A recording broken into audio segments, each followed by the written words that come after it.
Il est 23 heures passées de 2 minutes au Qatar, mais 20 heures à Dakar. Bienvenue, mesdames et messieurs, dans cette édition dont voici les titres. Le président Bassirou Diomaye Faye et Karim Wade en tête-à-tête au Qatar, un entretien qui fait couler beaucoup d'encre et de salive depuis 24 heures. Les échanges ayant porté sur la situation politique, économique et sociale du pays, plusieurs questions se posent dès lors sur les conséquences, surtout politiques, de ce tête-à-tête. Sonnera-t-il la fin de l'exil de Wade fils? Tentative de réponse dans ce journal. Cela grogne au niveau de l'université numérique Cheikh Hamidou Kane. La coordination des étudiants de la 9e promotion décrète un boycott total des cours dans toutes les filières. Ces étudiants dénoncent le non-paiement de leur bourse du mois de décembre. Ils n'ont pas l'intention de mettre un terme à ce mouvement d'humeur tant que le problème n'est pas résolu. Nous aurons la réaction de leur porte-parole. Le département d'Oussouye rend hommage à Abdou Ndoukour Ndaou à travers une manifestation intellectuelle. Académiciens, figures culturelles, anciens collaborateurs, entre autres, tous ont célébré un visionnaire et un homme de paix prématurément arrachés à leur affection. Ses proches et collaborateurs s'engagent à perpétuer son œuvre. Voilà pour le sommaire, le développement dans une poignée de secondes.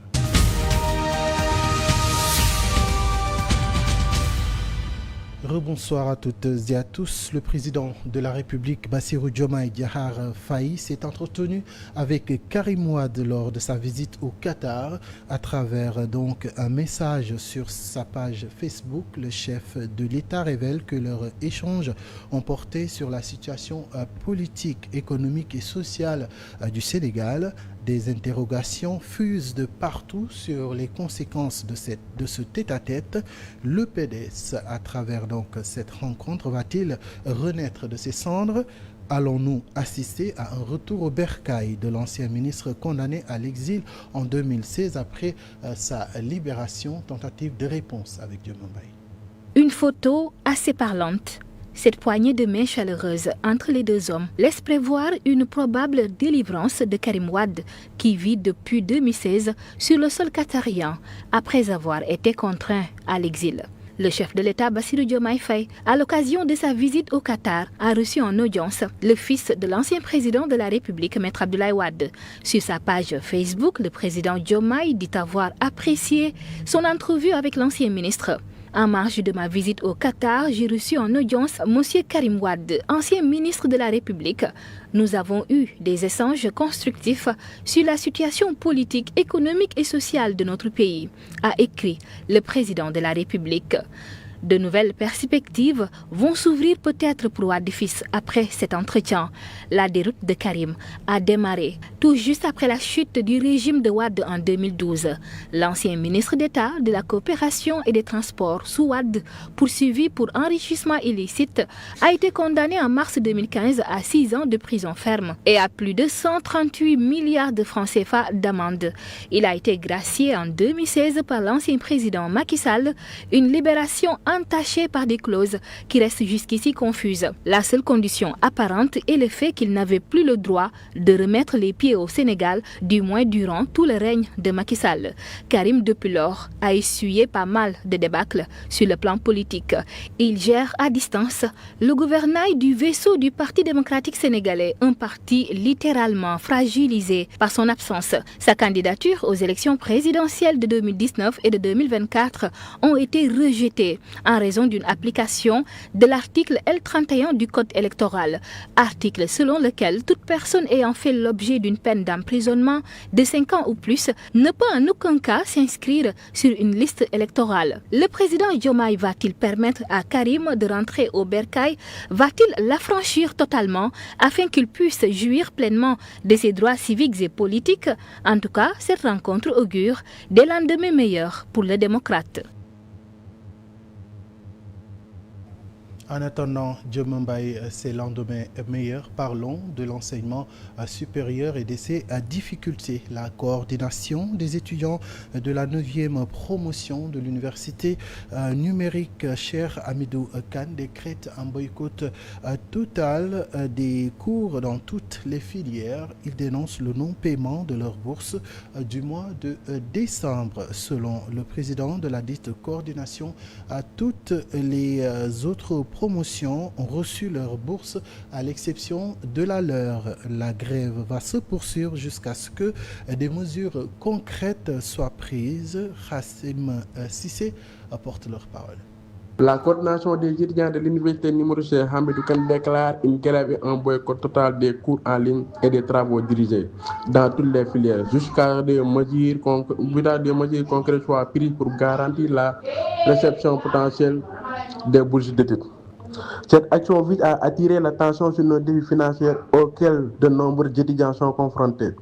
Comprenant nos capacités de poursuivre nos études avec sérénité, nous prenons cette mesure drastique pour attirer l'attention des autorités compétentes sur notre situation. Notre grève et nos boycotts dans des cours et des TD sont des moyens de pression légitimes pour exprimer notre mécontentement et notre détermination à l'obtenir des solutions rapides à ce problème crucial. Nous invitons la Fédération des étudiants de l'université numéro Cheikh Hamidou Kane, les médias, les parents et la communauté éducative à joindre à notre cause et soutenir notre lutte pour un accès équitable à l'éducation. Motif: nos paiements des bourses du mois de décembre. Il est ainsi déployé la promotion 7 et la promotion 8, le rappel de décembre et non à la promotion 9. Cela grogne également au grand domaine du Sénégal. 212 travailleurs de la dite société seraient menacés de licenciement par la direction générale. Une décision injuste et inexplicable selon les travailleurs de la dite société. Au cours d'une assemblée générale, ils ont interpellé les autorités étatiques, notamment le chef de l'État et son premier ministre, sans oublier leur ministre de tutelle, afin de régler ce problème qui va mettre au chômage des pères et mères de famille. Voici leur porte-parole au micro de Chérif El Walid. C'est aujourd'hui la direction générale veut licencier 212 permanents, ce qui est inacceptable. 212 travailleurs, tous des pères de famille et des mères de famille. Il y avait un accord avec la direction générale. Cet accord était abouti sur la table de l'inspecteur du travail. Un accord cadre était trouvé entre les délégués du personnel et la direction générale des GRS. Qu'est-ce qui a rompu cet accord cadre? C'est la direction générale. Un jour, ils m'ont appelé et ils ont voulu me remettre une liste de 212 travailleurs pour les licencier pour motif économique. Alors que le licenciement motif économique ne doit pas se faire sous le dos des gens en disant que nous avons des problèmes économiques. C'est pourquoi aujourd'hui, nous nous sommes réunis en Assemblée générale pour diffuser ça. J'interpelle le président de la République, son excellence le président Bassirou Diomaye Faye. Le premier ministre, M. Ousmane Sonko. L'État du Sénégal accompagne cette entreprise française. Dans le cadre de l'accord IFE, si je dis l'accord IFE, c'est l'État du Sénégal qui les destine cela. Si l'État les destine cet accord IFE pour permettre d'exister, donc ils doivent laisser les emplois. Donc si l'accord IFE est fait, c'est grâce aux emplois. Parce que rappelez-nous ici, on les a donné les terres pour créer de l'emploi. Et on les accompagne en leur donnant un contrat IFE et demain ils se lèvent pour supprimer ces emplois. Nous ne l'accepterons pas. Autre chose que l'État n'acceptera pas, c'est le non-respect de ces décisions. 9 opérateurs économiques ont été arrêtés à Porokhane, dans le département de Nioro du Rip, pour non-respect du prix plancher fixé pour la commercialisation du kilogramme d'arachide. Une information du chef du service régional du commerce de Kaolack. Adama Mohamed Mbaye, ce service en charge donc de veiller à l'application des mesures étatiques en matière de transactions commerciales, a pris en flagrant délit ces neuf opérateurs lorsqu'ils s'adonnaient à des achats de graines d'arachide à des prix inférieurs au prix plancher de 305 francs CFA le kilogramme fixé par le gouvernement après concertation avec les différents acteurs de la filière arachide, a expliqué le commissaire aux enquêtes économiques. Il y avait beaucoup de rumeurs indiquant que ce prix homologué n'est pas respecté sur le terrain. De nombreux points de collecte ont été cités. C'est à la suite de ces signalements que j'ai envoyé 3 brigades sur le terrain pour évaluer la situation, ce qui nous a permis de prendre en flagrant délit ces 9 opérateurs à Powhan, a-t-il ajouté. Selon M. Mbaye, les prix pratiqués par ces opérateurs variaient de 295 à 300 francs CFA le kilogramme d'arachide au lieu de 305 francs fixés par l'État. Et nous parlons de toute autre chose. La commune de Balingor, dans le département de Bignona, met en place un projet appelé Balingor Invest qui s'inscrit dans la vision de Balingor Horizon 2050. C'est un programme qui est initié en partenariat avec la communauté de Balingor vivant à l'étranger. Selon le maire de la commune, le projet comprend 2 parties. Un programme agro-industriel et un programme de création d'une cité de la diaspora. Voici le maire. Donc ce programme s'inscrit dans le cadre de la vision Balingor Horizon 2050, c'est-à-dire une déclinaison de Sénégal 2050.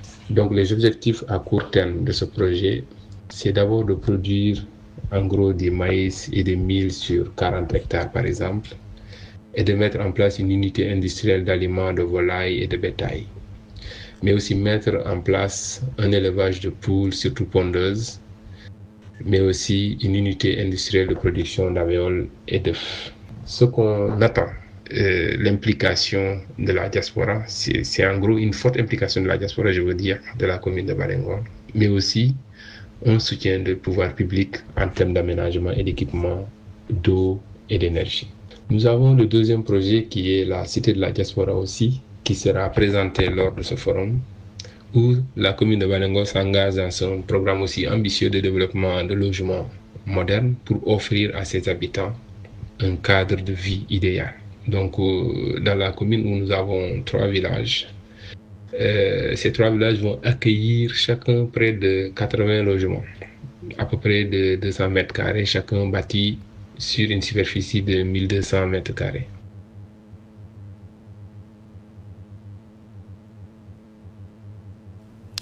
Un autre maire qui, lui, n'est pas du tout content, c'est celui de la commune de Djokul Djaoring.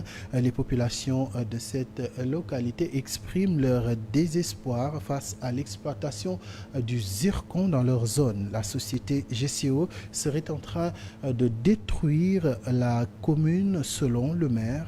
Terres agricoles ravagées, morts exhumés, activités économiques anéanties et le désert de Lompoul, joyau touristique et identitaire réduit à néant malgré des gains de 68 milliards de francs CFA en 2023. Aucun investissement n'a été fait pour les habitants. Gora Gueye appelle donc les autorités à stopper cette exploitation et à défendre les populations. Cette société-là nous a tout.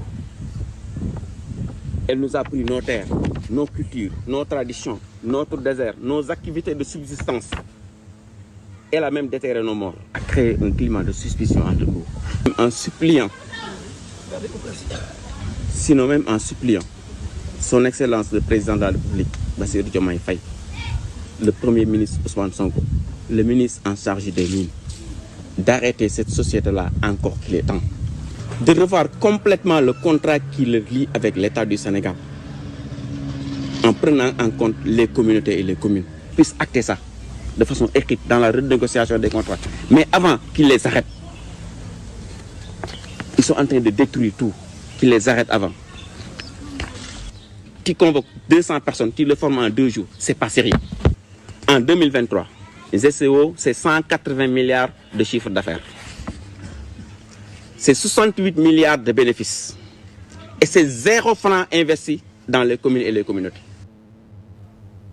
Nous prenons donc la direction de Kédougou, historique de la fondation de Kédougou. Kédougou a été fondé donc vers les années 1825 par un certain Massiré Ba qui donc habitait avec plusieurs ethnies comme les Bédiques, les peuples venus du Fouta Jalon. Selon Jean Salif Diallo, historien et doyen de la culture régionale, par ailleurs président des communicateurs traditionnels de la région.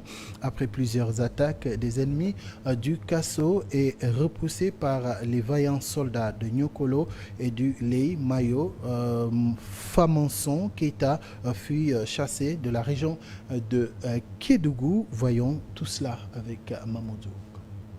Kédougou a été fondé bien avant 1825. C'est en 1825 que la population était de 100 personnes, il y avait 10 concessions. La famille Silla, la famille Sek sont venus de Ndiawara, venir le trouver ici, s'installer auprès de lui. Il y a eu d'autres immigrants aussi de Fouta Djalon qui sont venus s'installer ici. C'est comme ça que Massireba est resté sur le trône comme canton. Le fondateur de Kédougou a dit Kédougou, la terre fertile. Tout ce qu'on sème ici, on récolte abondamment. Il y avait le roi de Konkodougou qu'on appelle Famanson Keita, allié de Djoura Sambala de Kasso. Ils sont venus s'attaquer à Kédougou. Ils ont été repoussés par Nyokolo Diaka. En 1880, ils sont venus encore s'attaquer à Kédougou. Ils ont été repoussés par les Mayo. Maintenant, Famanson Keita a dit à Djoura Sambala, je ne reviens plus ici pour une 3e fois, puisque Kédougou c'est la terre des hommes. J'ai échoué une fois, j'ai échoué 2 fois, je ne vais pas échouer une 3e fois, je ne viens plus, c'est la terre des hommes. Voilà pourquoi on dit Kédougou, Kédougou, la terre des hommes. C'est venu de Djoura Sambala et Famanson Keita de Konkodougou. À l'instant, Jean Salif Diallo, un historien kédovin. Nous restons toujours à Kédougou dans le cadre du programme du chef de l'État Sétal Sounouréou qui se tient chaque début du mois. Le directeur du Centre culturel régional de Kédougou n'est pas en reste. Il a déployé les moyens pour embellir le rond-point de la capitale. ci cadre seetal suñu réew bi war a am ci chaque samedi weer bu ne directeur centre culturel régional bu Kédougou bàyyi fauteuil ak bureau ngir ñëw joxe les premiers coups de pinceau ci miir rond-point nekk fii ci Kédougou tax na artistes yu bëri bàyyi seen liggéey ñëw. Toutes nos excuses, ce n'est pas le bon élément. Nous allons donc poursuivre ce journal, mais de retour à Dakar, nous allons donc prendre la direction de Ouakam où une forte mobilisation a eu lieu ce week-end avec les habitants de la commune. Ils se sont donc donné rendez-vous au cimetière pour une journée de nettoiement des lieux, une initiative vieille de plus de 30 ans. Ils invitent donc cependant les autorités à davantage les accompagner dans de telles initiatives. C'est un reportage signé Moussa Mané et Papistem. Un week-end de citoyenneté, de désherbage, peinture, décoration, entretien. La population de Ouakam s'est fortement mobilisée pour donner à ces cimetières une meilleure visibilité. Il y a beaucoup de travail le samedi. Il y a certaines personnes qui ne peuvent pas venir pendant les 2 jours. On préfère se focaliser sur le samedi pour que tout le gros travail puisse être fait.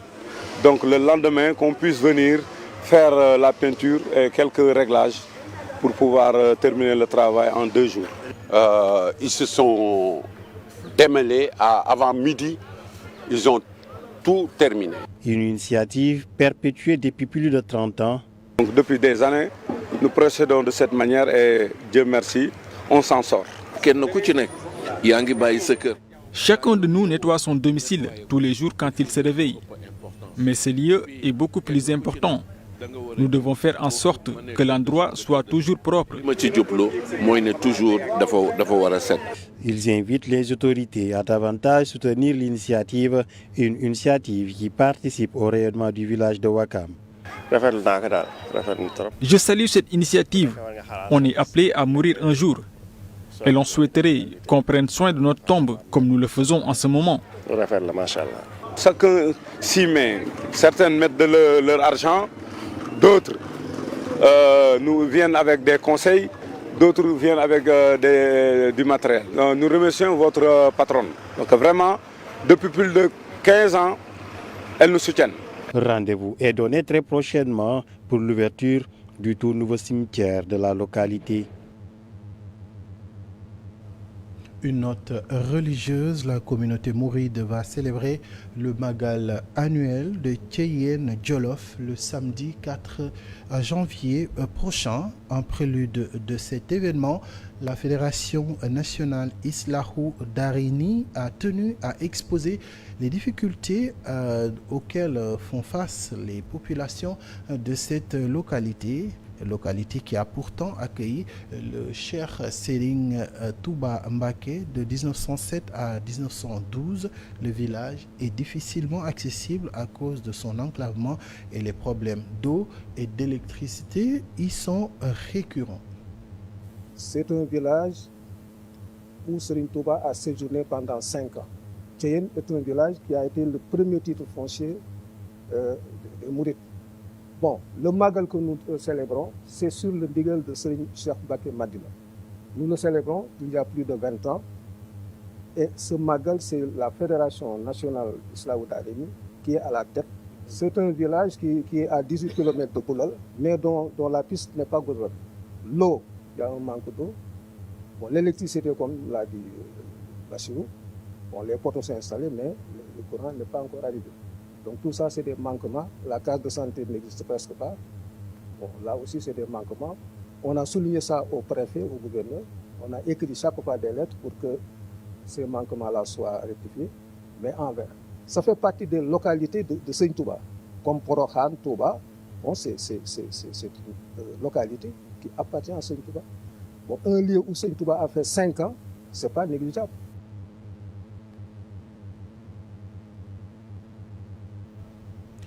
À Oussouye, une foule émue composée d'intellectuels, d'académiciens, mais aussi de figures culturelles a rendu un vibrant hommage à Abdou Ndukur Ndao, visionnaire et homme de paix. Il a laissé une empreinte indélébile grâce à son engagement inlassable. C'est une correspondance de Samboudian Sakho. La disparition d'Abdou Ndukur Ndao a marqué une perte profonde pour le Sénégal et au-delà. Intellectuel de renom et homme de conviction, il a laissé une trace indélébile à travers son engagement pour la paix et son travail auprès des communautés. C'était un intellectuel engagé au service des communautés qu'il a côtoyées. Et c'est extraordinaire quand on dit qu'il a réussi à fédérer des communautés, et même y compris le MFDC. Il a œuvré pour la paix, pour le déménage. Et là, il faut être, comme on dit, extraordinaire pour mener ces combats. Abdou Ndukur Ndao a semé des graines de changement et aujourd'hui ses projets sont plus que jamais en marche. Ceux qui l'ont côtoyé s'engagent à poursuivre son travail. Pour nous, on a perdu vraiment quelqu'un qui sera très difficile à remplacer. Mais nous allons quand même essayer, je dis bien essayer, de continuer ce qu'il a laissé ici comme héritage. Abdou était un homme de conviction, mais aussi un pacificateur. Il était un diplomate à sa manière et il entretenait les relations utiles, les relations nécessaires. Mais Abdou, c'est quelqu'un qui avait de très fortes convictions. Quand il s'agissait maintenant de faire régner la paix entre les hommes, c'est quelqu'un qui pouvait se mettre en arrière, renoncer à un certain nombre de choses pour que les hommes puissent vivre dans de bonnes conditions. C'est ça Abdou Ndao. Si la disparition d'Abdou Ndukur Ndao laisse un vide immense, son héritage reste vivant à travers les actions qu'il a inspirées. Aujourd'hui, c'est un engagement collectif qui porte son nom, une promesse de poursuivre l'œuvre de cet homme qui a su allier sagesse, action et humanité. Merci à vous, Sambodian Sakho. Depuis quelques jours, le débat sur la maltraitance des chevaux refait surface avec la circulation d'une vidéo sur la toile. Une vidéo montrant un cheval mort après avoir été victime de mauvais traitements. Un fait qui repose la question de la protection par une loi de ces animaux, le plus souvent utilisés à des fins commerciales. Pape Bandagaï. Il s'agit d'un plaidoyer contre la maltraitance à l'égard des chevaux. Ces animaux utilisés à but lucratif et qui sont souvent victimes de mauvais traitements. Et c'est un citoyen sénégalais qui tire la sonnette d'alarme. Ce après avoir été témoin d'une scène. Un cheval abandonné au bord de la chaussée, le pridon toujours attaché à la tête. Ce cheval-là est mort au bord de la route et abandonné ici. Peut-être ça fait 2 à 3 jours. Personne ne connaît son propriétaire. Il a été abandonné. C'est vraiment dommage. Il y a des personnes qui sont sans âme. Dans une lettre ouverte adressée aux autorités, Abdourahmane Diallo dénonce ainsi les lourdes charges imposées à ces animaux, invoquant l'arrêté interministériel 18457 du 9 décembre 2016, fixant les règles de chargement des véhicules à tractation animale et qui dispose en son article 2 « La charrette doit être adaptée à la taille de l'animal, afin de ne pas occasionner des blessures ou des plaies. » Cette décision avait pour objectif de protéger les chevaux et précise que les exploitants des véhicules hippomobiles destinés au transport des personnes ou des biens à des fins commerciales doivent se conformer aux dispositions de l'arrêté dans un délai de 6 mois. Mais 8 ans après sa signature, cet arrêté n'est toujours pas appliqué. Des sanctions pénales sont également prévues contre les auteurs de ces actes. Des peines d'emprisonnement pouvant aller jusqu'à 1 mois ferme, assorties d'une amende qui pourrait être prononcée jusqu'à 20 000 francs CFA. Insuffisant selon l'auteur de la lettre ouverte qui propose une loi spécifique contre la maltraitance faite aux chevaux. Une loi qu'il veut voir être adoptée par la nouvelle Assemblée nationale, installée le 2 décembre dernier. Une note en sport avant de nous quitter le championnat des clubs africains. AS Ville de Dakar vient donc de signer sa deuxième victoire par 81 à 50 face au MFM. C'est la deuxième sortie et deuxième victoire. C'est la fin donc, mesdames et messieurs, de cette édition. L'intégralité de l'actualité sportive vous sera proposée au cours de l'émission Sport sur 7 qui aura lieu tout à l'heure à partir de 21h. Baboundour et Grégoire Sambangom auront comme invité Abou Sey, administrateur du site Sénébasket, Oumi Dieye, qui est également golfeuse professionnelle, et Lamine Mboub, ancien international. Ce sont donc les invités de Baboundour et Grégoire Sambangom. Mesdames et messieurs, merci de nous avoir choisis pour vous informer. Quant à moi, je vous retrouve demain dans la matinale. D'ici là, portez-vous bien et excellente soirée à toutes et à tous.